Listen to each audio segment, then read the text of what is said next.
रितिका जी, हम बात करते हैं जब जर्नी की, तो उस जर्नी और प्रिपरेशन के बीच में एक दौर आता है आंसर राइटिंग का, जो कि एक हम्म। बहुत इंपॉर्टेंट पार्ट है। आज के टाइम पे स्टूडेंट्स को आंसर राइटिंग के लिए क्या हेल्प कैसे मिल सकती है, हाउ दे कैन मैनेज कि आंसर राइटिंग को कैसे करना चाहिए, इसके बारे में आप थोड़ा बताइए हमें। Answer writing is a very important part of this preparation because जो स्कोर होता है मेंस का वो बहुत ही डिसाइडिंग फैक्टर होता है। इंटरव्यू का स्कोर तो है ही, पर मेंस का स्कोर में आप अगर अच्छा स्कोर कर लेते हो तो इंटरव्यू के टाइम आपको इतना बर्डन नहीं रहता। तो इसकी प्रिपरेशन के लिए सबसे ज़्यादा इंपॉर्टेंट है प्रैक्टिस करना। तो आप पहले से ही प्रैक्टिस करो, आप ये मत वेट करो कि मैं पहले प्रीलिम्स के लिए पढ़ लेती हूँ या पढ़ लेता हूँ और उसके बाद मैं मेंस की तैयारी करूँगा। इट इज़ दोनों दोनों जगह, प्रीलिम्स हो या मेंस हो, दोनों की एक कॉम्प्रिहेंसिव पढ़ाई करना इज़ इम्पॉर्टेंट। आप इकट्ठे पढ़ाई करो उसकी। और जैसे क्या होता है ना, जब मेरा 2020 वाला अटेम्प्ट था तो मेरे मेंस में इतने अच्छे, जीएस में इतने अच्छे स्कोर नहीं आए थे। जिसका मुझे गलती यही लगती है कि मैंने प्रैक्टिस नहीं करी थी, मैंने आंसर राइटिंग नहीं करी थी, मैंने टेस्ट सीरीज प्रैक्टिस नहीं करी थी।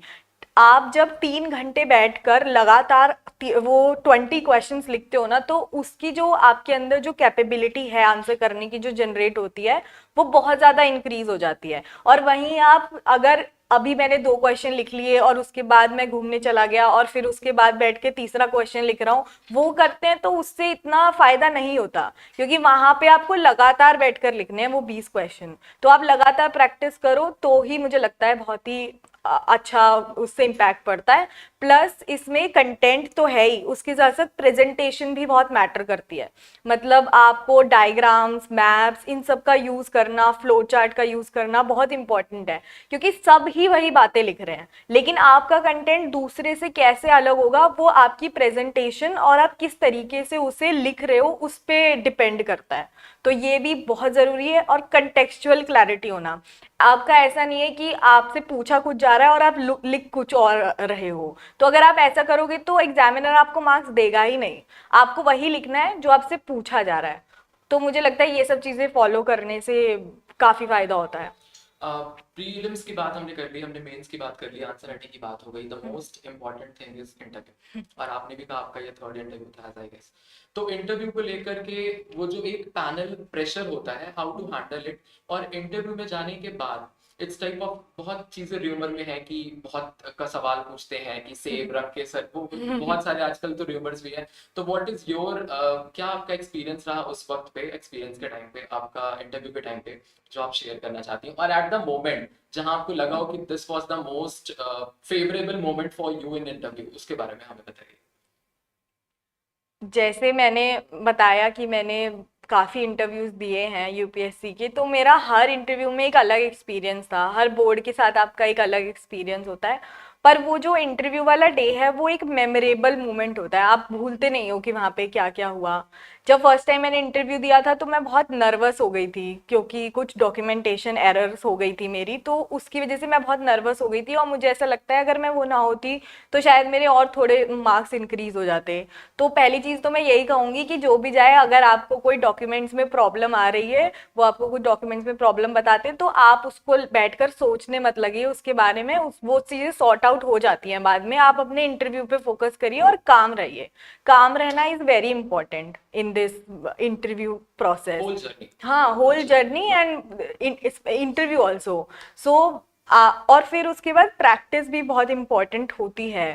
पर कई बार क्या होता है ना, हम बहुत ज़्यादा प्रैक्टिस कर लेते हैं, बहुत ओवर प्रिपेयर हो जाते हैं, जिसके कारण हमारा जो नेचुरल सेल्फ है वो खत्म हो जाता है। तो आप नेचुरल रहिए वहाँ पर। वरना सभी लोग अगर सेम तरीके से बात कर रहे हैं, बैठ रहे हैं, बोल रहे हैं, तो आपके अंदर क्या डिफरेंशिएटिंग फैक्टर है। तो मैंने इस बार ही ट्राई करा कि मैं बहुत नेचुरल रहूं, जैसी मैं हूँ वैसी रहूं। और ऑनेस्ट रहिए वहां पे। ऐसे आप झूठ बोलते हैं तो वो पकड़ा जाता है। आप जितना ऑनेस्ट रहेंगे उतना ही आपके लिए मतलब फायदा करता है इंटरव्यू में। और कामनेस इज वेरी इंपॉर्टेंट। बाकी रही क्वेश्चंस की बात, तो क्वेश्चंस पूछे आपके सिलेबस से ही जाते हैं। पर जो इम्पोर्टेंट फैक्टर होता है वो होता है आपका प्रेजेंस ऑफ माइंड। वो ऐसे आपसे डायरेक्टली नहीं पूछेंगे जैसे मेंस और प्रीलिम्स में क्वेश्चंस आते हैं। वो आपसे पूछेंगे मतलब आपकी प्रेजेंस ऑफ माइंड चेक करते हुए। जैसे फॉर एग्जांपल मैं आपको एक क्वेश्चन बताऊं तो ये मेरे पिछले इंटरव्यू में था, जहाँ पे मैम ने मुझसे पूछा कि okay Ritika, look into this room and tell me what all things do you find unsustainable, because we were talking about sustainable development. So she was asking me कि आपको इस रूम में क्या क्या अनसस्टेनेबल लग रहा है, आप पूरे रूम को देखिए। तो ऐसा जब क्वेश्चन पूछा जाता है तो आपको ऐसा घबराना या वो नहीं करना है, आपको बस प्रेजेंस ऑफ माइंड दिखाना है अपना कि क्या क्या आपको लग रहा है कि वहां पर है, और सिंपली उनको बता देना है।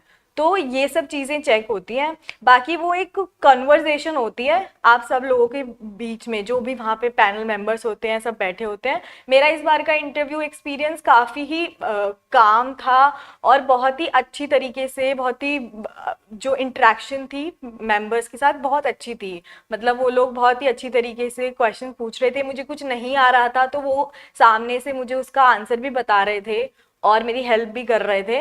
और बाकी वो आपको जज नहीं करते अगर आपको कुछ नहीं आता है तो कोई क्वेश्चन, वो आपको सिर्फ उस चीज़ पे जज करते हैं या फिर उस पे मार्क्स देते हैं जो आपको आती हैं। जो नहीं आती उसके बारे में वो इतना नहीं वो करते।